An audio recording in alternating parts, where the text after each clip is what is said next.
Now I'm welcoming for this second workshop about bringing together multi-channel and value generation. Thomas from AXA, Emmanuel from Audencia, and Mary, who is going to co-chair this workshop with me from iAdvize.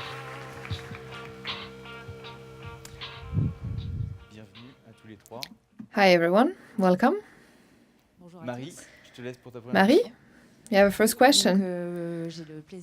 I'm very happy to co-chair this workshop together with Thomas Rudel, AXA, and Emmanuel Pearson, who is in charge of digital communication at Audencia. To start this conversation, I would like to ask you to tell us about the strategy multi-channel at AXA and at Audencia.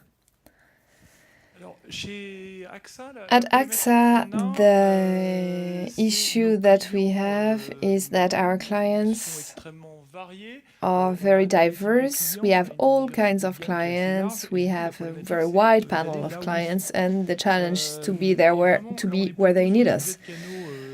We are on digital channels, so I'm going to focus my talk about that. But you need to keep in mind that we had the general agent, who was the shop, the AXA store in your city.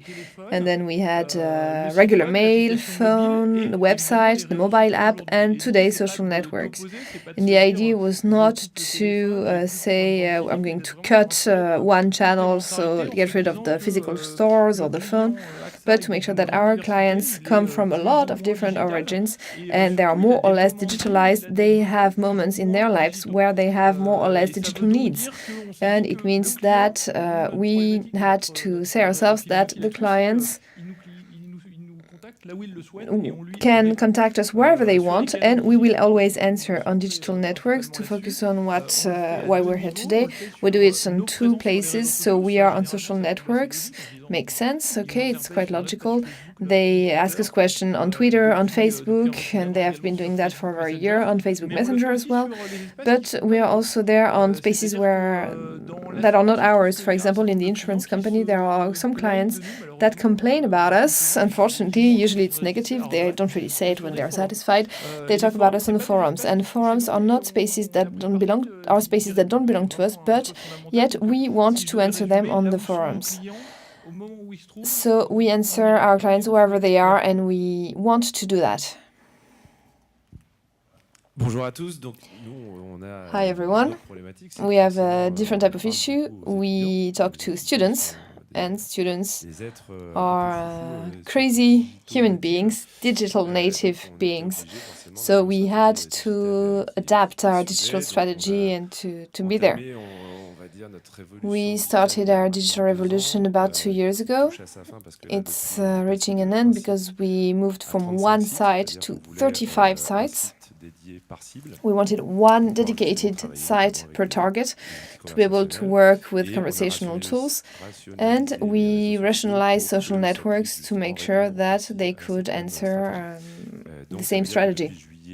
So since July last year, so about a year ago, we have been working on how to address more people on social networks on these different sites, how to make it dynamic. We created a platform of marketing content dedicated to the different people in charge of that. Before there was one community manager, but there was always human resources issues. There couldn't be 12 of us, so we have trained people members of the different departments into animation of social network. So these content managers animate these referent people, and we can be present much more widely. We can have activities on different websites, and we can extend that to social networks. You were talking about community managers. We were talking about the different type of respondents. When we were chatting, Together, we were talking about the different type of respondents at Audencia. Can you tell us in a few words who are the respondents and how different they are from one another? Well, it's true that depending on the media, we have different type of respondents. We have the communication reference, who are collaborators at Audencia, who can answer all the questions and all the interactions on the social networks. And on the tool we're working with iAdvize, we've been working with iAdvize since 2015. And at the time, the iAdvize solution was plugged on one website, and we had to elaborate complex rules to make sure that they would only fall on that page and that page, because we didn't have the human resources to cover the 3,000 pages of the website. Today it's different because we can rationalize and say, okay, this site needs a conversational tool, this one doesn't, and we can turn on and off depending on our needs. And we haven't really increased the size of human resources to be able to be there always. But we've tested something recently. It was IBU. It works quite well. IBU enables us to detect ambassadors or students, in our case, that will continue chatting at night or during the weekend, to have always someone that can answer questions. Having in mind that this type of content would be a bit different, because we would have 3 types of people who could answer. We have salespeople, program managers, students, and it's true that the prospects in front will ask questions that will be different depending on who they are chatting with. And we realize that the student, if they answer on IBU, the student is a salesperson. And they bring a lead that will be a little bit different, but still interesting, because the student, they like to talk to students. They don't ask the same type of questions. They're going to tell them, do you like not? Is it good party city? But anyway, it works. You were talking about leads. What about you, Thomas? How do you concretely measure the value generated by these interactions on the different channels? How do we measure that value? Well, we measure it on something that is very simple. I'm in charge of that, but I come from publicity and advertising. I'm in charge of advertising on social network. What we observed is that on the most dynamic channel, which is Facebook Messenger, Voyage SNCF talked about it a lot today, we realize that we have something that is highly qualitative, even though it doesn't generate any business. You might have a problem with your brand. Say, okay, on Facebook, people complain all the time. And how do you deal with that? You can try with the best community manager, a few jokes, try to find the right word, not answering. And if you decide to answer it, then it requires people and takes a lot of money. The fact that we offered it, and we realized that Facebook Messenger is adopted massively, and there is a great advantage to it too as well. It's that the number of comments on Facebook was reduced by 50%, so in a few months. It's one of the KPIs. I don't have all of them. I'm not telling you that we have additional sales. It's hard to measure, actually. We talked about it a little bit. Customer relations, incoming, outgoing. It's a bit difficult to connect them both. But for me, as a marketing manager, it's crucial to say that when I have an ad, I get much better feedback. And on Facebook Messenger, the response time increased a lot, because I can have asynchronous answer. It's even better than chat. It's like chat without the downsides of the chat. I mean, I'm saying Messenger, but it could be Messenger. It's the same. It could be WhatsApp. I mean, any kind of messaging application with the same. I think it's quite important. It's quite significant when today we have to manage high number of people in the community. It's very important. At Audencia, how do you deal with this multi-channel activity? We use a classical tool, Google Analytics, We have implemented dashboards on the different websites for every department. Every department on the first of the month have their own dashboard, having little graphs, charts, etc. They can see on which page they convert the most, and every month they can make connections between the statistics that are on the iAdvize website and saying, oh, that's weird, because this page that I find interesting, in which there is a high number of lead generation, is not good in terms of conversation. So what's a lead for Audencia? A lead for Audencia is getting a contact, qualified contact, for a student who is looking for training, and that will be called afterwards by Skype, by email, and that we're going to work with by our salespeople so that they know everything about Audencia and they register. Question from the audience for you, Thomas. We talk about lots of things that worked in terms of multi-channel strategy. Can you share a project that didn't work, a fail? Yes, I'm going to share one, an important one. At the beginning of the social media activity at AXA, I took over the position. I was told, yeah, it's going to be a great team for you. And so advertising, social relationships, and other tasks. And what did I see? Well, I saw that the first person was in charge of interacting with the clients, or community managers. I'm adding value, and it's going to add great quality type of comments. It didn't work. Why is that? Well, because in some larger companies, people spend times in meetings, lots of that. I'm sure you know what I'm talking about.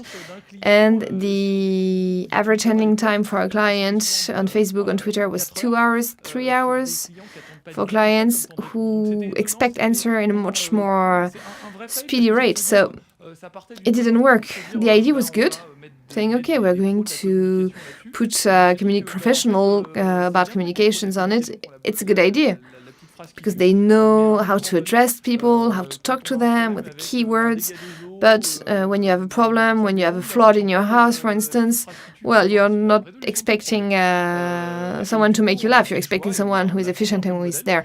So we decided to change that. We decided to put a first contact, people from our contact center, people whose job it is to do customer relationship. And it doesn't mean that sometimes the person wants to transfer the discussion and they can do it, but they deal with the majority of contacts.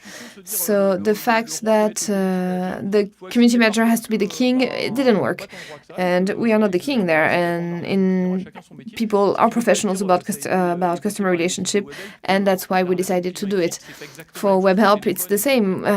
Text type of contact is different than calls or voice. So not web help, yeah, actually dealt with by our own team. We decided to internalize it. Web help helped us, but we decided to make sure that it was our own team that answered, AXA team that answered the clients.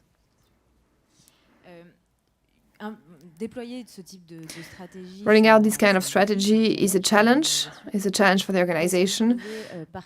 Can you share with us the impact it had in terms of human resources or tools? Operational impacts?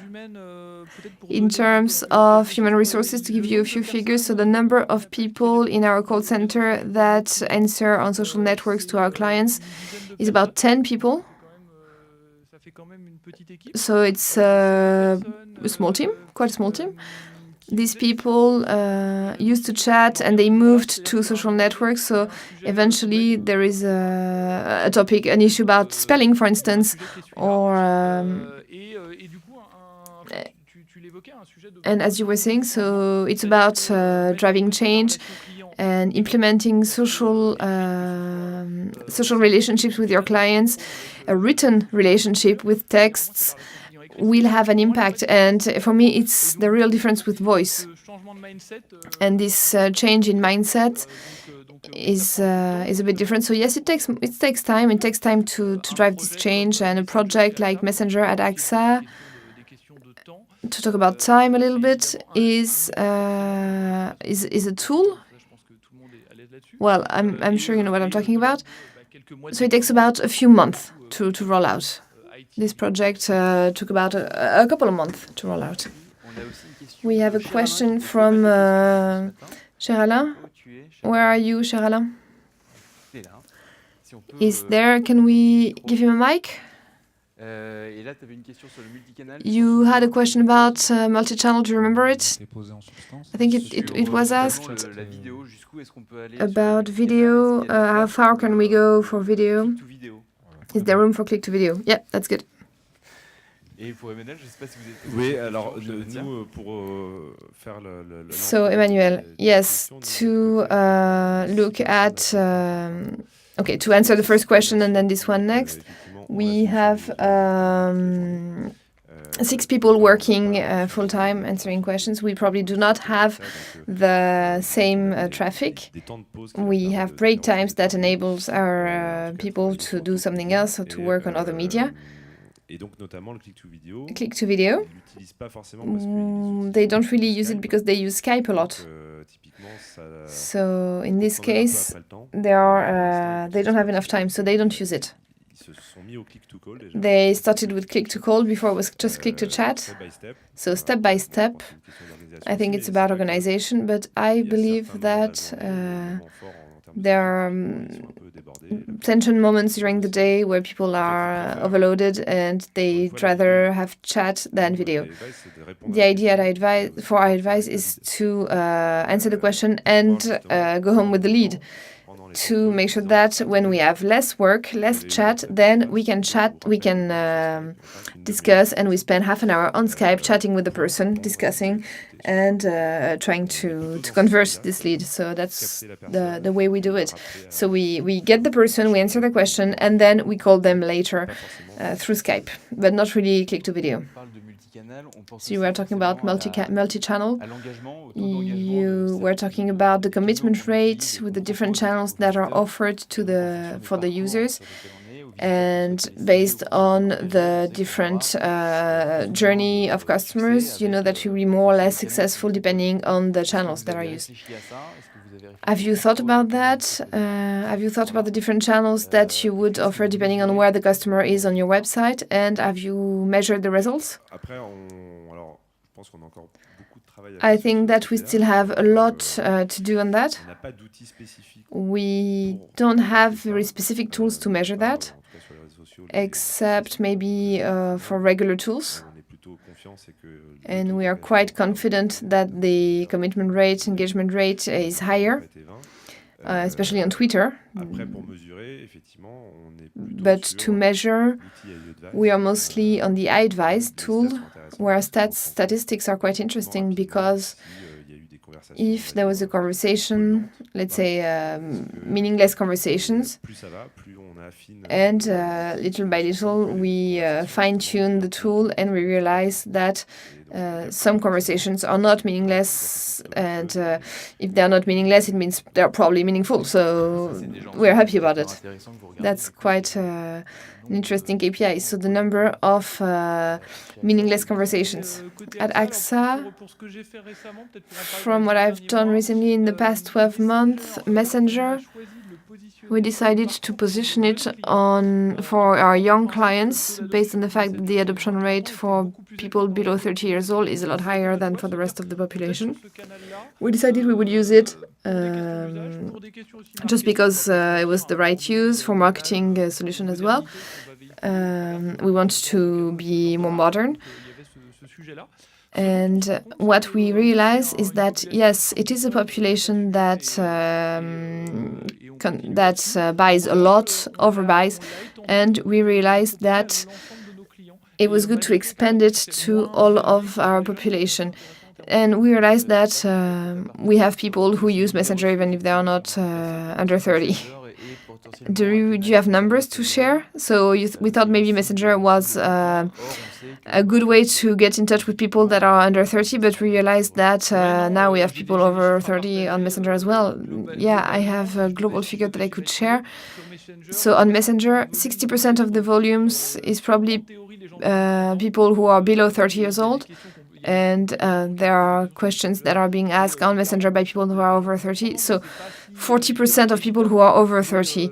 Of course, people who are below 35 are in greater proportion, but it really depends. It's not black or white. There is a bit of everything, and we are in a type of use that are quite massive. That's what we've noticed. There is another topic.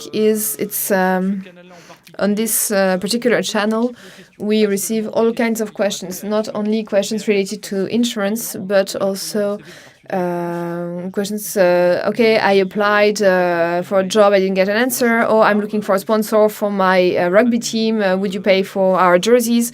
These kind of things.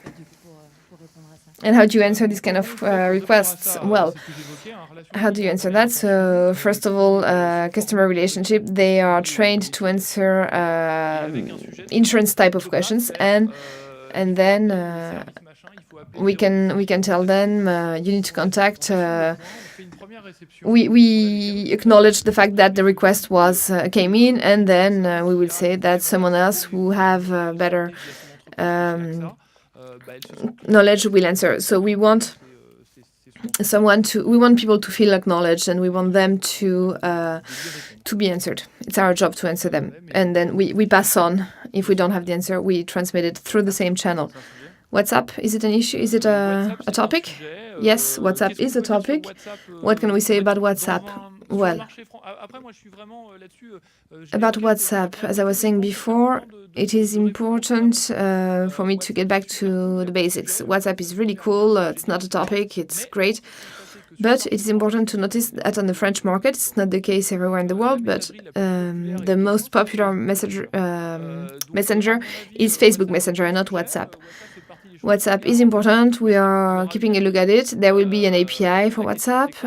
Question is when, and then we'll be able to do a customer relationship on WhatsApp as well.